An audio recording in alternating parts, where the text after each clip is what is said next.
how sharp is sharp enough for your broadheads that you're going to hunt with?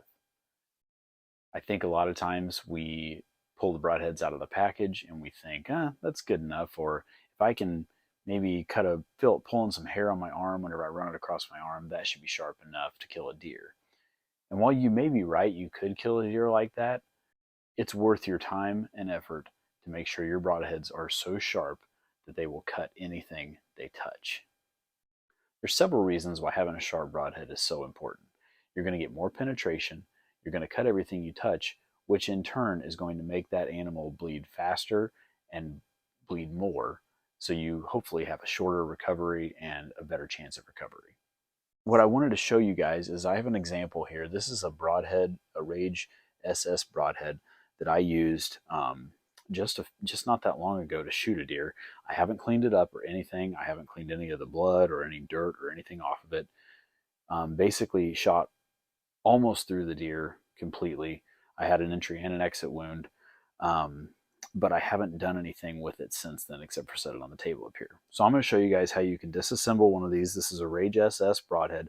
I think that other Rage broadheads are probably going to have the same disassembly as this one, but I'll show you how to take this apart and kind of show you what I use to sharpen them and how sharp you can get one of these. So the way that you take these apart, Rage broadhead anyway, is you need a really small Allen wrench. And then there's this little nut right there, a bolt I guess it is. It's pretty simple. Just put it in there. Now be careful, if your broadheads are sharp, you do need to be careful taking this out. You could wear a glove of some sort to prevent any cutting yourself.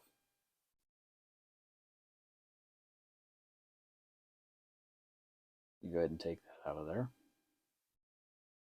And there's that. Set it to the side over there. Now these blades just slide right out of there. And from time to time, if you have a practice head that you use, now you've just got your ferrule, nothing in it. If you have a practice head that you use, it's good to use an actual broadhead for practice.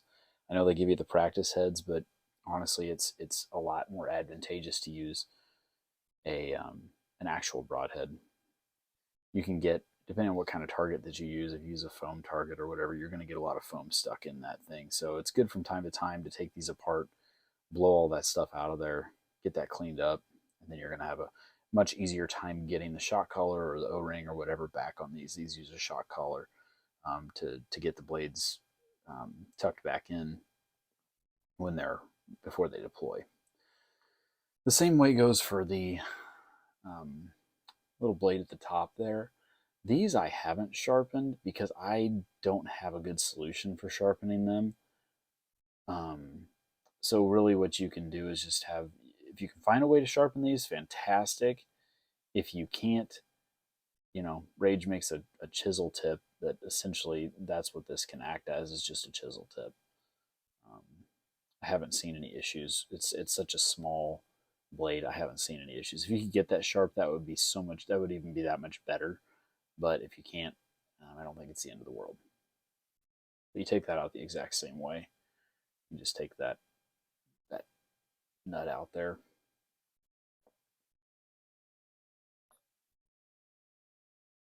And again, be very careful if this blade is not sharp, but if you do have a sharp blade, be very careful taking it out.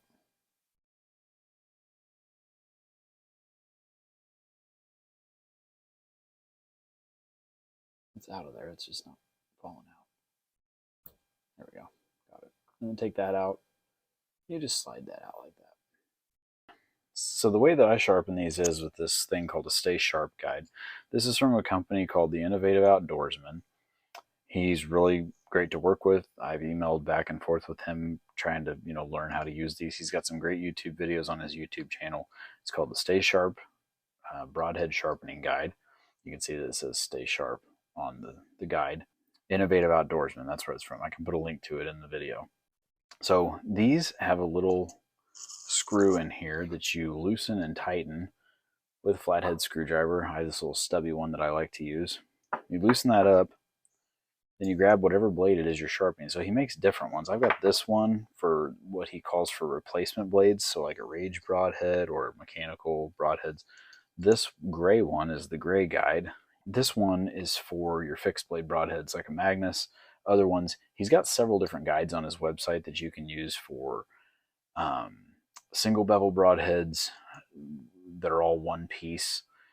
So he's got a lot of different cool solutions. So check him out. But this is the one that I use for my Rage broadheads.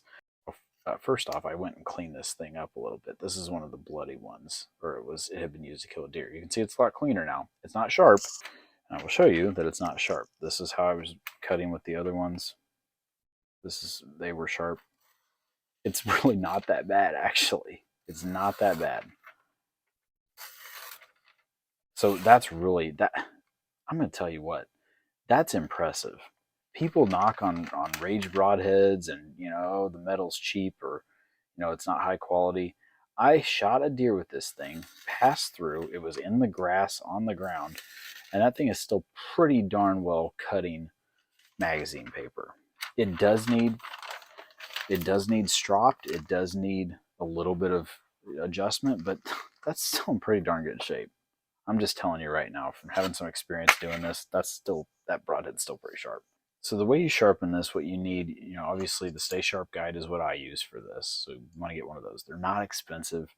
I want to say it was $30 or something. But what this does is that it rolls, and I'll show you. It rolls back and forth. It's got these rollers on the bottom of it. So it rolls back and forth along your wet and dry sandpaper. Keeps the blade at the right angle. He's got these built so they are at the right angle for the blade angle that you need, depending on what kind of broadheads you're using. He's got something for every single broadhead. And you want wet and dry sandpaper. So he sells this too, or you can pick it up. I bought mine on Amazon. I can put the link to the sandpaper I got there. It's wet dry sandpaper. It needs to be for metal, not for wood. So you got to make sure of that. But I'll put the link to what I got on there, and that gave me a whole bunch more than I needed. But you never know when you're going to need it. What I've found on these is, unless your blade is like damaged or super dull or something like that, I start with a 800 grit sandpaper. I've got 400, 240, and I think even maybe a coarser grit than that. This is a pretty good one to start with, and I found this is as low as I needed to go to start anyway. And I'm actually not gonna start with that, because as I showed you, this blade is still pretty sharp. So I don't want to start with an 800. What I normally do is 800, 1200, 1500, 2500, and then I go to my strop, which is this piece over here. I'll show you in just a little bit. But I'm actually going to start with 1500 because I don't think it's necessary, with as sharp as that thing still is, to do that. So you loosen up the screw in it, slide the blade in there. Again, if your blades are sharp, you may want to use some gloves for this, which, like I said, these ones are still pretty darn sharp. Or you can use some pliers to kind of get it situated where it needs to be. And once you do this a few times, you'll see like where the vents are on these, the holes on these. You can pretty much tell you're in the right spot. And after you have it where you want it, tighten this up pretty tight. You don't want to over tighten it, because it can, if you tighten it too much, it can crack the guide, and you obviously don't want to do that. So get it tight. It doesn't need to be over tight. On the other side, you'll see it came out just a little bit, not far. I give it just a little bit more. Yeah, that's tight enough. Doesn't have to be, you don't need to go crazy. So what I found, and I wrote this down, I have Rage 4/16 of an inch.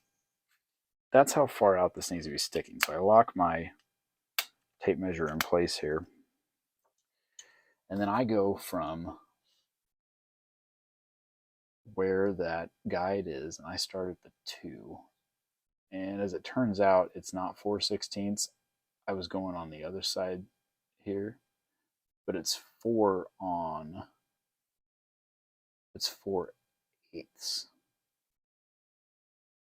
But it's one click up from there, or 4 clicks. 1, 2, 3, 4. You may not be able to see that. You want to get that about 4 up from there, and that is about the right edge.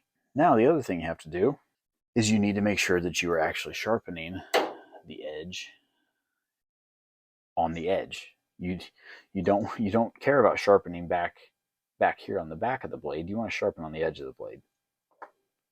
So the way you do that is you take a Sharpie, usually like a blue Sharpie. Listen, you might have a little bit of Sharpie left on your broadhead when you're done. A deer ain't gonna care about that, so don't worry about it. So I colored that. It's all blue. That bothers some people. Aesthetically, they go, I don't want Sharpie on my broadhead or marker on my metal of my broadhead. A deer does not care. So if you really wanted to, you can probably wash that off afterwards. But after you've got that ready, you can see I've used this sandpaper a little bit. All you're going to do then is take that side that you colored. Be very careful doing this. I kind of hold it down on one side. You don't need to apply a lot of pressure, but it's just rolling it back and forth.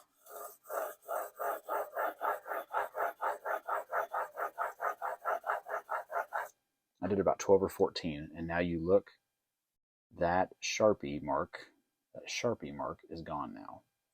So as long, and I must be getting the whole thing because that Sharpie is gone. If you can see some Sharpie back here on the main part of the blade down here, that's okay. You're only worried about sharpening this very edge part. That's all we're worried about sharpening. That's what's going to cut. And you will see this. It's really satisfying. You'll see it start to shine. And you're going, wow, I'm getting that sharp. Okay. So I have found that if I do this about 60 times on each side, that's enough. So I'm going to just do that real quick, and I might speed this up, and we'll come back in a second.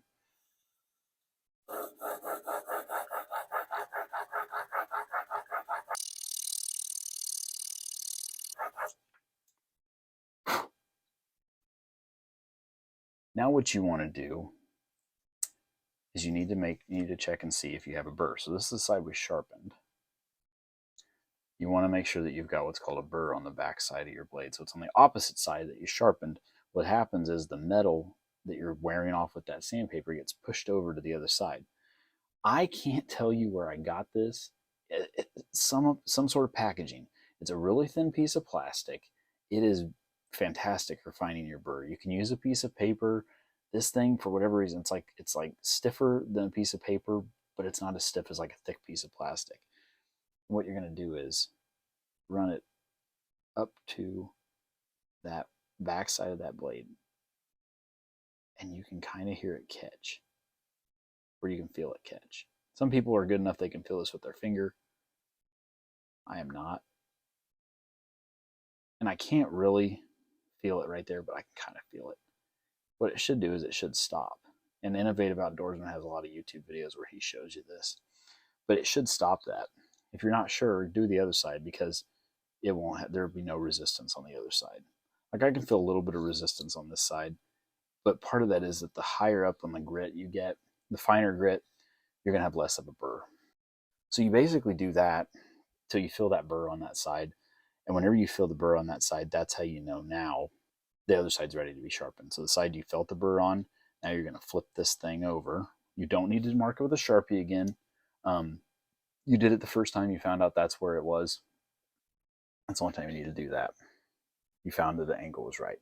You can flip your paper around. You do have to be careful with this stuff because the more you use it, you get nicks in it and things like that. And if you're not careful, it can catch on the paper and like send your guide going one way. So just be careful while you do it. So basically you're going to do that 60 times to that other side too. About 60. You can do whatever you think is right. Whatever works out for you. It can be different for everybody. But what I found is that about 60 times works really well. So then after you get that done, you've done your 1500 now. You're going to switch to the next grit up, and you're going to take off just a little bit less metal. So I don't have those out here right now. So I would go 800, 1200, 1500, 2500. Then you use what's called a strop. And all this is, you'll see on the back side, this is like it's basically cereal box. This is from he sent me this. This is from the container the wet dry sandpaper was in. You could tear off a piece of if you have cereal in your house, piece of your cereal box you can use. Not necessarily a piece of cardboard, but a piece of cereal box is all this is. Then you have this white, it doesn't look white because I've used it a lot. It's white buffing compound. It's hard. It takes your strop up to that next level where it's going to make your blade that much sharper. That's the only way I can describe it because I'm not a guru. But basically, you color this with it. Don't have to color inside the lines. Doesn't have to be perfect.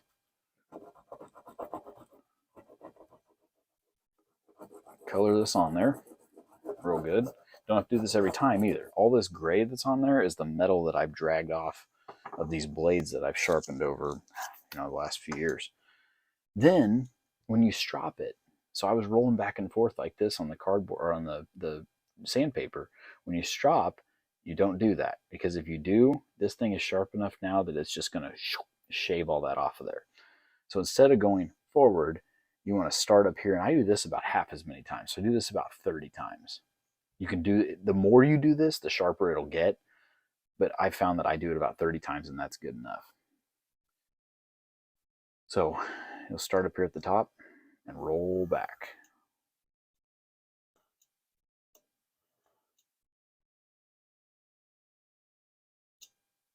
And the better you get at this, the faster you can go.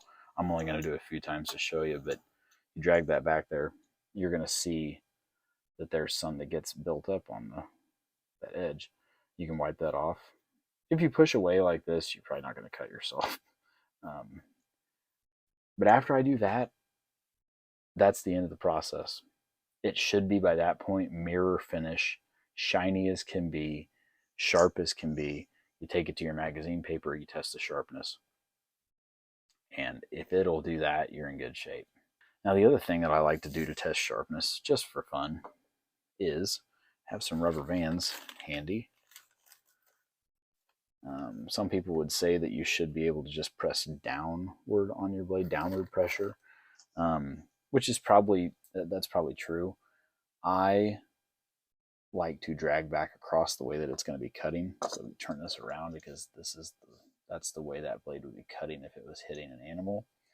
That's the way I want to test the sharpness.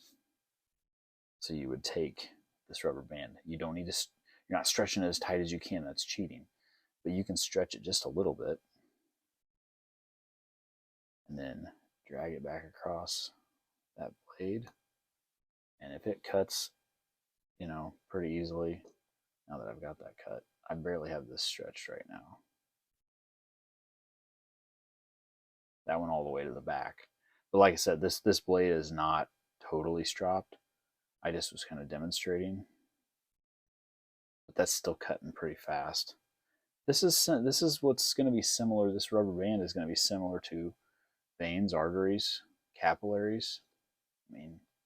So it's just kind of a confidence builder, to make you feel like, wow, I really got that sharp. If you drag that on a dull blade, it's not going to cut it. So that's a good way to test it too. So it can be very satisfying once you're done getting them sharp. I like to take these and run them along the way that they would be cutting. When it hits the target, it's going to be going like this. Okay.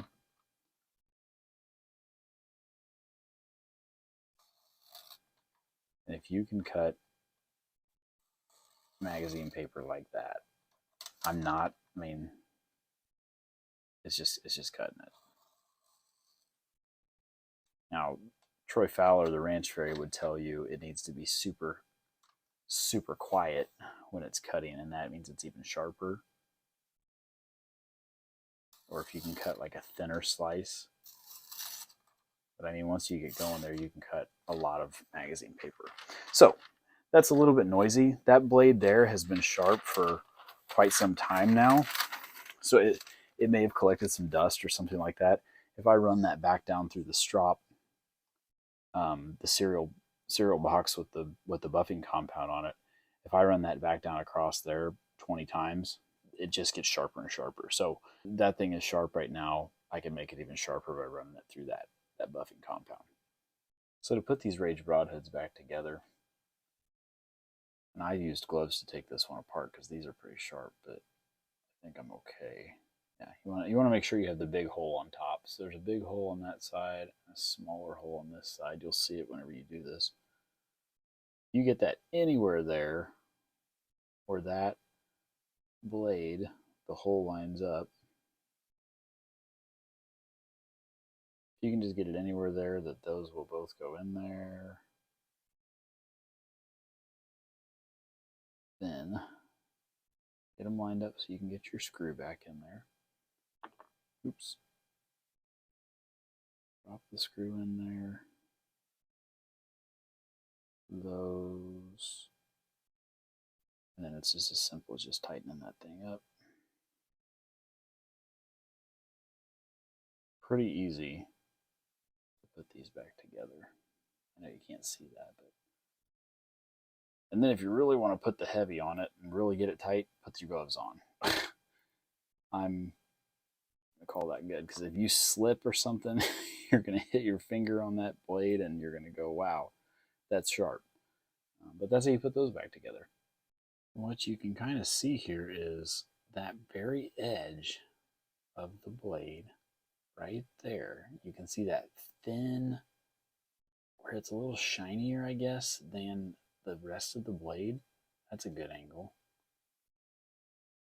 On this lower part here, all along there, you can see kind of some lines that look kind of worn, but look at the edge where it's very shiny. That's because that's the edge that I've sharpened. You don't have to sharpen the entire, I mean, you're not sharpening anything except the edge anyway. So you don't have to get the whole side of the blade to a mirror finish. That's really just for aesthetics if you want to. But making that main very edge of the blade shine like that, that's sharp. So I would really encourage you, don't skimp on sharpening your broadheads. If you're not going to sharpen them, you're almost doing a disservice to the game that you're chasing. If you're going to pull them out of the package, rub them on your arm a little bit, or try to cut a little bit of paper and think, oh, that's good enough. If it goes through your mind that, that's good enough, it's probably not good enough. So I would encourage you, do the method I use. Find another method that works for you. Just try to get those things as sharp as you can. You're going to see such great results by making sure that you do that and take that extra step and make that extra effort to do that. Also, I think a lot of times hunters think, well, I'm spending $40 for a 3-pack of broadheads. That's typically the average price that you're going to spend. And man, I really hate to, that's $13 or $14 a broadhead if I shoot that one and it's a one and done thing. They don't have to be one and done. People complain about mechanical broadheads and how they're cheap, or the blades are cheap, the metal is cheap, and so on, and they fall apart. They can't handle hitting a rock or hitting a stick or hitting a piece of wood. Well, not many broadheads are going to stand up to rocks, wood, things like that. They can't handle bone. This broadhead, like I said, I just shot a deer with. I'm going to sharpen it back up, and it is going to be ready to go again. There's no reason why, especially if you invest in something like a Magnus broadhead, that free replacement for damaged broadheads, these will last you for a long time. So that $40 that you spend on a 3-pack of broadheads, it goes a long way. It goes a lot farther than I think people realize. If you're not going to sharpen your broadheads, if you're just going to take them out of the package and shoot them, and then they're not sharp anymore after you kill something with them, you are wasting some money and you're just not doing the due diligence. Have fun with it. Enjoy sharpening your broadheads. It is really satisfying to put in that work and that time and effort and see the results that come from it. Thank you for watching Farming for Whitetails. We'll see you next time. It's going to be better for you. It's better for the game that you're chasing. Well, it's not that much better for them because they're going to